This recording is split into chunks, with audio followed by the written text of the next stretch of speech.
We now have an announcement telling us recording is in progress from Zoom. Thank you, Zoom. And I don't know how to turn it off. So, we're talking about another little lick in Sweet Home Chicago, and getting ideas from you guys in the class. And Suzette was sharing something that she learned on a video. It sounded like this.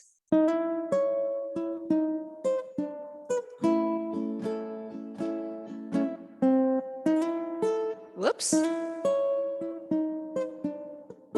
Another variation of what we were doing last week.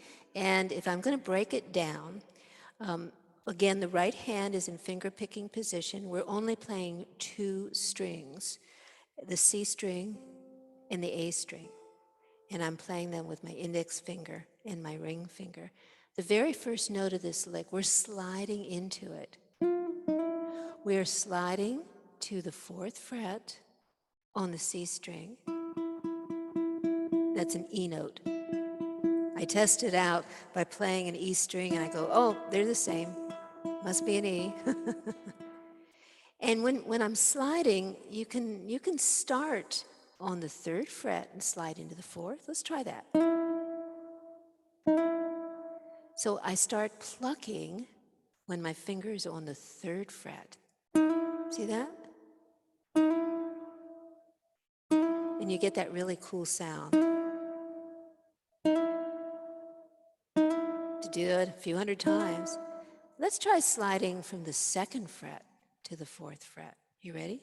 So now I pluck and slide. A little different flavor. So we play that one note. And, you know, again, this is very similar to what we were doing last week. If you want to think of this as a form with our left hand, looks like a D7 form, but it's on the C and the A strings. So we're going one note, another note on the A string, and then we start sliding the form towards the headstock.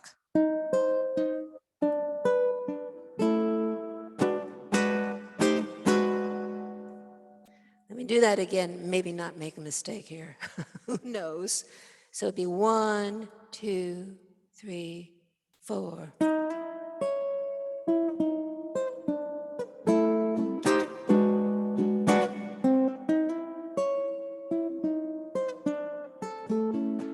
Probably more like this. Let's try it one more time. 1, 2, 3, 4.